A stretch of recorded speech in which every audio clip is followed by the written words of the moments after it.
कहानी की शुरुआत होती है शहर के कई हिस्सों में लोग ज़ॉम्बी बनकर एक दूसरे को खाना शुरू कर देते हैं। जब ज़ॉम्बी किसी को काटता है तो दूसरा इंसान 12 सेकंड्स में ही ज़ॉम्बी बन जाता है। जेरी अपनी पत्नी और 2 बेटियों के साथ कार में बैठा है और ट्रैफिक खुलने का इंतजार कर रहा है। तभी अचानक पीछे से एक पुलिस मोटरसाइकिल बहुत तेजी से आती है और जेरी की गाड़ी का शीशा तोड़ते हुए आगे निकल जाती है। जेरी बाहर निकलकर गाड़ी की कंडीशन देखता है पर नोटिस करता है लोग बहुत तेजी से इधर उधर भागने की कोशिश कर रहे हैं। तभी उसकी नज़र सामने कुछ दूरी पर पड़ती है। वहां एक ब्लास्ट होता है और आग लग जाती है। जेरी गाड़ी में बैठा ही था, तभी एक पुलिस वाला बाइक पर आता है और चिल्लाता है, गाड़ी में ही बैठो, अब दोबारा बाहर मत निकलना। इतने में पीछे से एक बड़ा ट्रक आता है और पुलिस वाले को कुचलकर आगे निकल जाता है। जेरी तुरंत अपनी गाड़ी उस बड़े ट्रक के पीछे लगा देता है ताकि भागने के लिए रास्ता साफ मिलता रहे। पर कुछ दूर जाते ही एक गाड़ी जेरी की गाड़ी से टकरा जाती है। जेरी अपने बच्चों को गाड़ी से बाहर निकालता है और देखता है एक लड़की जोरों से अपना सर सामने खड़ी कार पर पटक रही है और वो लड़की एक आदमी को काट खाने लगती है। जेरी अपनी फैमिली के साथ भागता हुआ देखता है। वो इंसान भी तुरंत कुछ ही सेकंड में ज़ॉम्बी में बदल जाता है।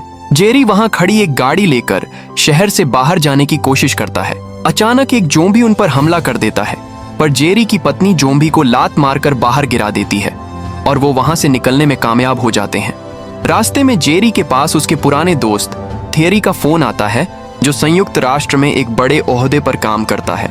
जेरी उससे मदद मांगता है। थियरी उसे बताता है कि हालात बहुत खराब हैं, लेकिन वह एक हेलीकॉप्टर भेज सकता है। इसके लिए जेरी को एक सुरक्षित इमारत की छत पर पहुंचना होगा। दोस्त बताता है मदद भेजने का कारण उनकी दोस्ती नहीं, बल्कि बदले में वो जेरी को इस ज़ॉम्बी वायरस की वैक्सीन लेने के कहीं खतरनाक जगह भेजना चाहते हैं।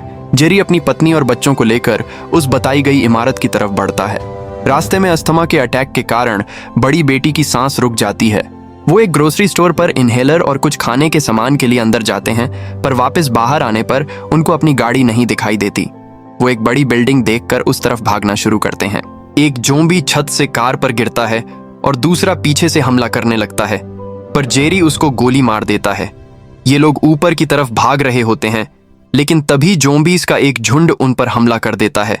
जेरी वहां पड़ी एक अलमारी को सीढ़ियों से गिरा देता है। एक ज़ॉम्बी अलमारी से कुचला जाता है। एक और ज़ॉम्बी आगे आता है, पर जेरी उसको भी गोली मार देता है और वहां से निकल जाते हैं। ऊपर उन्हें एक परिवार मिलता है और वो उनके घर में उनके साथ छिप जाते हैं।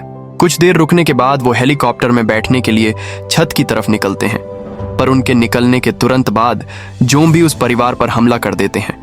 पर उनका बेटा वहां से बच निकलकर जेरी के परिवार के पास आ जाता है, पर इधर जेरी के परिवार पर भी ज़ॉम्बी हमला कर देते हैं। अफरा तफरी के बीच एक ज़ॉम्बी जेरी को दबोच लेता है।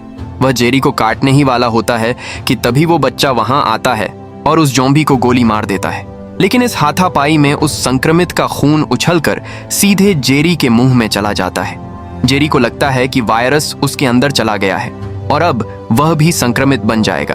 वह तुरंत अपने परिवार से दूर होकर छत के किनारे पर जाकर खड़ा हो जाता है। वह नीचे कूदने के लिए तैयार है, क्योंकि वह नहीं चाहता कि बदलने के बाद वह अपने ही परिवार को नुकसान पहुंचाए। वह मन ही मन गिनती गिनना शुरू करता है। जेरी 12 तक गिनती गिनता है, लेकिन उसे कुछ नहीं होता। तब उसे एहसास होता है कि यह वायरस सिर्फ काटने से फैलता है, खून के संपर्क में आने से नहीं। उसी वक्त वहां एक मिलिट्री हेलीकॉप्टर आ जाता है, जिसे थियरी ने भेजा था। सैनिक नीचे उतरते हैं और जेरी के परिवार को सुरक्षित ऊपर खींच लेते हैं। नीचे पूरी छत पर अब संक्रमित लोग भर जाते हैं, जो हेलीकॉप्टर को पकड़ने की कोशिश कर रहे हैं, लेकिन वे बच निकलते हैं। हेलीकॉप्टर उन्हें लेकर समुद्र के बीचों बीच खड़े एक विशाल युद्धपोत पर पहुंचता है। यहाँ जेरी अपने दोस्त थियरी से मिलता है। थियरी उसे बताता है कि यह संक्रमण पूरी दुनिया में फैल चुका है। बड़े बड़े देश घुटने टेक चुके हैं और कोई भी सरकार इसे रोक नहीं पा रही है। राष्ट्रपति मारे जा चुके हैं और दुनिया की आबादी तेजी से खत्म हो रही है। थियरी जेरी को बताता है कि उनके पास एक युवा वैज्ञानिक डॉक्टर फास्टबैक है, जो इस वायरस पर रिसर्च कर रहा है। डॉक्टर का मानना है कि हर वायरस का एक स्रोत होता है और अगर उन्हें पता चल जाए कि यह शुरू कहां से हुआ तो वे इसकी वैक्सीन बना सकते हैं। और थियरी बताता है, खुफिया जानकारी के मुताबिक एक ईमेल से पता चला है कि इस वायरस का पहला मामला दक्षिण कोरिया में देखा गया था। तभी वहां कमांडर आ जाता है। कमांडर जेरी के सामने एक शर्त रखता है कि उसे डॉक्टर फास्टबैक की सुरक्षा करते हुए दक्षिण कोरिया जाना होगा ताकि वे वहां से सबूत ला सकें, पर जेरी मना कर देता है। इस पर कमांडर गुस्से से जेरी और उसके परिवार वापस भेजने की धमकी देता है और बताता है यहाँ जितने भी लोग हैं सभी को किसी मकसद से जहां रखा गया है। अपने परिवार की सुरक्षा के लिए जेरी इस खतरनाक मिशन के लिए तैयार हो जाता है। जेरी अपनी पत्नी को विदा करता है और डॉक्टर फास्टबैक और कुछ कमांडो की टीम के साथ एक विमान में सवार होकर दक्षिण कोरिया के लिए निकल पड़ता है। विमान कोरिया के एक अमेरिकी मिलिट्री बेस पर उतरता है। बेस पर उतरते ही वहां ज़ॉम्बीज़ के गुर्राने की आवाजें आती हैं और वहां जगह जगह लाशें बिखरी पड़ी थीं। जैसे ही वो नीचे उतरते हैं कुछ ज़ॉम्बी उन पर हमला कर देते हैं। वैक्सीन का डॉक्टर डर कर पीछे भागते हुए गिर जाता है। गिरते ही उसके हाथ में मौजूद बंदूक से अचानक गोली चल जाती है। ये गोली सीधे डॉक्टर के सर में लगती है और उसकी मौके पर ही मौत हो जाती है। जेरी सन्न रह जाता है। जिस डॉक्टर पर पूरी दुनिया की उम्मीद टिकी थी वह अपनी ही गलती से मारा गया। गोली की आवाज सुनकर और भी ज्यादा संक्रमित वहां आ रहे हैं। जेरी और बचे हुए सैनिक वहां से भागकर बेस की मुख्य इमारत के अंदर घुस जाते हैं और दरवाजा बंद कर लेते हैं। अंदर उन्हें वहां के बचे हुए कुछ सैनिक मिलते हैं जो कई दिनों से वहां छुपे हुए थे। जेरी उन सैनिकों से पूछता है कि यहाँ पर यह संक्रमण कैसे शुरू हुआ। वहां का इंचार्ज जेरी को एक जले हुए कमरे में ले जाता है और बताता है कि उनका एक डॉक्टर कुछ हफ्तों पहले एक मरीज का इलाज कर रहा था। उस मरीज ने डॉक्टर को काट लिया और देखते ही देखते पूरा बेस खत्म हो गया। जेरी को वहां कोई ठोस सबूत नहीं मिलता जिससे वैक्सीन बनाई जा सके।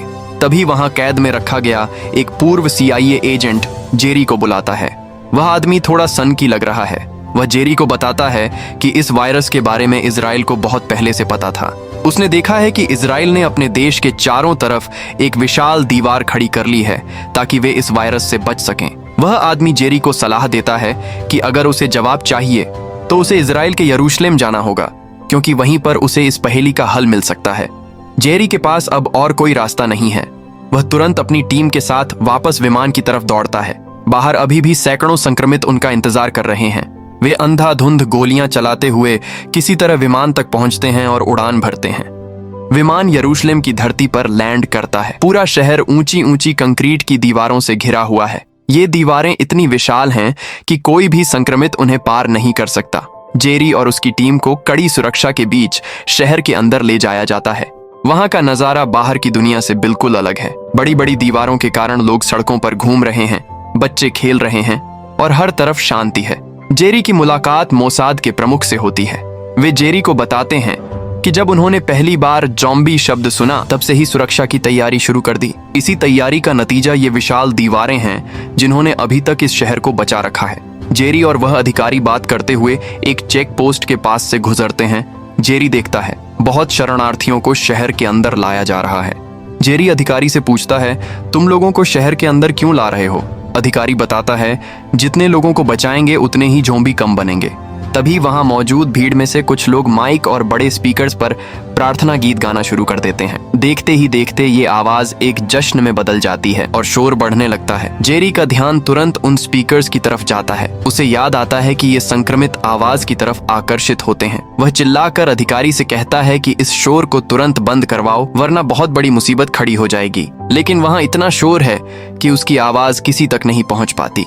उसी वक्त दीवार के दूसरी तरफ लाखों की तादाद में संक्रमित उस शोर को सुन लेते हैं और दीवार की तरफ दौड़ने लगते हैं। वे पागलों की तरह दीवार से टकराते हैं और एक के ऊपर एक चढ़ने लगते हैं। देखते ही देखते वहां संक्रमितों का एक पहाड़ बन जाता है। वे चींटियों की तरह एक दूसरे के ऊपर चढ़ते हुए उस ऊंची दीवार के शीर्ष तक पहुंच जाते हैं। दीवार के ऊपर तैनात सैनिक जब तक कुछ समझ पाते, संक्रमितों का एक सैलाब उनके ऊपर टूट पड़ता है। वे नीचे मौजूद भीड़ पर छलांग लगा देते हैं। जो शहर कुछ पल पहले तक सुरक्षित था अब वह एक कसाई खाने में बदल जाता है। एक हेलीकॉप्टर दीवार पर चढ़ रहे ज़ॉम्बीज़ पर फायरिंग करता है, लेकिन संक्रमितों की तादाद इतनी ज्यादा है कि उन्हें रोकना नामुमकिन है। जेरी अपनी सुरक्षा टीम की एक महिला सैनिक सेगन के साथ वहाँ से भागता है। तभी जेरी एक बहुत ही अजीब चीज देखता है। वह देखता है कि संक्रमित हर किसी पर हमला कर रहे हैं, लेकिन वे एक बूढ़े आदमी को पूरी तरह नजरअंदाज कर देते हैं। संक्रमित उसके पास से ऐसे गुजर जाते हैं जैसे वह वहाँ मौजूद ही न हो। जेरी के दिमाग में यह दृश्य छप जाता है। उसे एहसास होता है कि उसने कोरिया में भी कुछ ऐसा ही सुना था। लड़ाई के दौरान एक जोम्बी सेगन पर हमला करता है। सेगन उसे गोली मार देती है,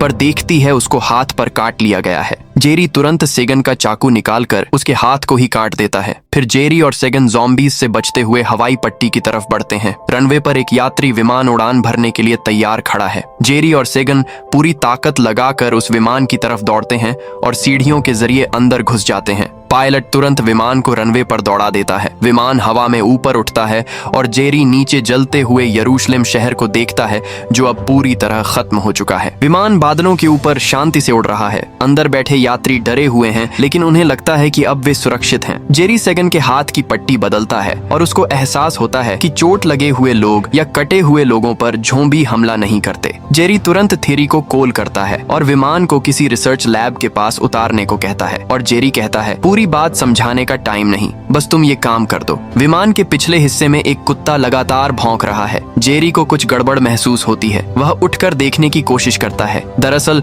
विमान के कार्गो लिफ्ट में छिपा एक संक्रमित ऊपर आ चुका है और उसने पिछले हिस्से में लोगों को काटना शुरू कर दिया है। जेरी पीछे देखता है, लोग ज़ॉम्बी बन रहे हैं और एक दूसरे को काट रहे हैं। जेरी सभी को चुप रहने का इशारा करता है और को बैग्स इकट्ठा करके उस जगह को बंद करने की कोशिश करता है। तभी एक सूटकेस छूट जाता है और वह जोरदार आवाज के साथ नीचे गिरता है। पर्दे के पीछे से संक्रमित चीखते हुए बाहर निकल आते हैं। वे यात्रियों पर भूखे भेड़ियों की तरह टूट पड़ते हैं। विमान के अंदर भागने की कोई जगह नहीं है। जेरी देखता है कि अब बचने का कोई रास्ता नहीं बचा है। वह सेगन की बेल्ट से एक ग्रेनेड निकालता है और उसे सीधे संक्रमितों की भीड़ में फेंक देता है। एक कान फाड़ देने वाला धमाका होता है। विमान की एक तरफ की दीवार पूरी तरह उड़ जाती है। तेज हवा का झोंका अंदर आता है और वहां खड़े सारे संक्रमित और सामान्य विमान से बाहर हवा में खींच जाते हैं। वह विमान तेजी से जमीन की तरफ गिरने लगता है। जेरी अपनी सीट बेल्ट को बांध लेता है। जहाज जंगलों के बीच जाकर क्रैश हो जाता है। जेरी को होश आता है तो उसे भयंकर दर्द महसूस होता है। जेरी साथ वाली सीट देखता है, पर सेगन वहां नहीं होती। जेरी के शरीर में एक लोहे का बड़ा टुकड़ा घुस गया है। वह कराहते हुए अपनी सीट बेल्ट खोलता है और नीचे गिर जाता है। अचानक वहां से सेगन आ जाती है। वह देखता है कि सेगन भी जिंदा है। सेगन जेरी को चलने में सहारा देती है। चलते चलते वो एक शहर में पहुंच जाते हैं, जिस जगह WHO का रिसर्च सेंटर है। जेरी गेट पर पहुंचते ही बेहोश होकर गिर जाता है। उधर दूसरी तरफ जेरी के परिवार को रिफ्यूजी कैंप में शिफ्ट कर दिया जाता है, क्योंकि 3 दिन से जेरी से बात नहीं हो पाई। कमांडर को लगा जेरी मर चुका है। जेरी को होश आ जाता है। वह देखता है कि कुछ डॉक्टर उसके पास खड़े हैं और उन्होंने उसका इलाज कर दिया है, लेकिन वे उसे शक की नजरों से देख रहे हैं। जेरी उन्हें समझाने की कोशिश करता है कि वह कौन है और यहाँ क्यों आया है। वह उन्हें बताता है कि उसे इस वायरस को रोकने का एक तरीका मिल गया है। डॉक्टर हैरान होकर उसकी बात सुनते हैं। जेरी उन्हें यरूशलेम की घटना के बारे में बताता है कि ये संक्रमित कुछ खास लोगों को नहीं काटते। वे सिर्फ स्वस्थ लोगों को अपना शिकार बनाते हैं, लेकिन जो लोग पहले से किसी जानलेवा बीमारी या मरने की कगार पर होते हैं, ज़ॉम्बी उन्हें छोड़ देते हैं। जेरी अपनी थ्योरी को साबित करने के लिए वह कहता है कि अगर हम किसी इंसान के शरीर में कोई ऐसी बीमारी डाल दें जो जानलेवा तो हो, लेकिन जिसका इलाज मौजूद हो, तो शायद हम इन संक्रमितों की नजरों से गायब हो सकते हैं। डॉक्टर उसकी बात पर यकीन नहीं कर पाते। उन्हें सबूत चाहिए, लेकिन समस्या ये है कि जिस विंग में जानलेवा बीमारियों के बैक्टीरिया और वायरस रखे हुए हैं, वह इलाका पूरी तरह से संक्रमितों के कब्जे में है। जेरी जानता है कि अब उसे ही वहां जाना होगा। जेरी सेगन और WHO का एक डॉक्टर अपनी सुरक्षा के लिए टेप लपेट लेते हैं। वे जानते हैं कि वहां बंदूक चलाने से बहुत शोर होगा, इसलिए वे अपने हाथों में लोहे की रॉड और कुल्हाड़ी ले लेते हैं। जेरी और उसकी टीम धीरे से दरवाजा खोलते हैं, दबे पांव आगे बढ़ते हैं। बाहर से दूसरा डॉक्टर दरवाजा बंद कर देता है। लैब में पहुंचने से पहले वो एक खुले कमरे के बाहर पहुंचते हैं। यहाँ बहुत सारे ज़ॉम्बी खड़े हैं। कमरे के आगे से निकलते हैं। आगे जाकर जब वो लैब की तरफ जाने वाली सीढ़ियां उतरते हैं, वहाँ उन्हें एक ज़ॉम्बी दिखाई देता है। जेरी डॉक्टर और सेगन को आगे जाने का इशारा करता है और खुद पहरा देता है। पर आगे जाकर डॉक्टर का डंडा एक अलमारी से लग जाता है और वो ज़ॉम्बी जेरी को देख लेता है, पर सेगन ज़ॉम्बी पर गोली चला देती है जिससे सारे ज़ॉम्बी उनकी ओर में हैं। जेरी डॉक्टर और सेगन को दूसरे रास्ते भेज देता है और खुद अपनी लोहे की रॉड दूसरी सीढ़ियों की रेलिंग पर जोर जोर से मारने लगता है, जिससे सारे ज़ॉम्बी उसकी ओर भागने लगते हैं। जेरी एक कमरे में चला जाता है, अंदर से दरवाजा बंद कर लेता है। उधर दूसरी तरफ डॉक्टर और सेगन लैब के बाहर तो पहुंच जाते हैं, पर वहाँ ज़ॉम्बी बहुत होते हैं और ज़ॉम्बी उन्हें देख लेते हैं। बाहर वाले रास्ते की ओर भागता है ताकि सारे ज़ॉम्बी लैब को फ्री कर दें। वो भागते हुए मुख्य दरवाजे के बाहर निकल जाते हैं और सारे ज़ॉम्बी एक जगह इकट्ठा हो जाते हैं। जेरी अब लैब के बाहर पहुंच जाता है, पर उसको लैब के दरवाजे का पासवर्ड नहीं पता होता। बाहर से एक लेडी डॉक्टर कॉल करके उसको पासवर्ड बता देती है और जेरी लैब के अंदर चला जाता है। जेरी सारी दवाइयों को एक बॉक्स में भरकर निकलने लगता है, पर बाहर एक ज़ॉम्बी पहुंच जाता है। अब जेरी के पास कोई रास्ता नहीं बचता और वो खुद को इंजेक्शन लगाने के लिए इंजेक्शन को ढूंढने लगता है। ये देखकर बाहर खड़ा एक डॉक्टर घबरा जाता है। डॉक्टर कहता है अगर इसने गलत बोतल से इंजेक्शन लगा लिए ये पहले ही मर जाएगा। जेरी एक बोतल उठाकर इंजेक्शन भरता है और खुद को इंजेक्ट कर लेता है। ज़ॉम्बी उसकी ओर ध्यान नहीं दे रहा। जेरी हिम्मत जुटाता है, वॉल्ट के दरवाजे की तरफ बढ़ता है और दरवाजा खोल देता है। संक्रमित जेरी के बिल्कुल करीब आता है और उसे सूंघता है। जेरी अपनी जगह से हिलता भी नहीं है। वह संक्रमित अजीब सी आवाज निकालता है लेकिन उसे काटता नहीं है। वह जेरी को पूरी तरह नजरअंदाज कर देता है और वहां से मुड़कर आगे निकल जाता है। जेरी का तरीका काम कर गया है। संक्रमित उसे एक कमजोर और बीमार शरीर समझकर छोड़ देता है। जेरी वॉल्ट से बाहर निकलता है। अब वह गलियारे में खुलेआम चल रहा है। उसके आसपास दर्जनों संक्रमित भाग रहे हैं। वह उनके बीच से ऐसे गुजर रहा है जैसे वह अदृश्य हो। जेरी चलते हुए सुरक्षित जोन की तरफ आता है। वे जेरी को तुरंत उस बीमारी का एंटीडोट यानी इलाज देते हैं ताकि वह मरे नहीं। उन्हें वह फॉर्मूला मिल चुका होता है जिसकी मदद से वे दुनिया को बचा सकते हैं। जेरी को एक हेलीकॉप्टर से वापस एक सुरक्षित जगह ले जाया जाता है जहां उसका परिवार उसका इंतजार कर रहा होता है। वह उतरते ही अपनी पत्नी और दोनों बेटियों को गले लगा लेता है। अगर आपको ये कहानी पसंद आई तो वीडियो को लाइक करें, चैनल को सब्सक्राइब करें और एक प्यारा सा कमेंट करें। धन्यवाद।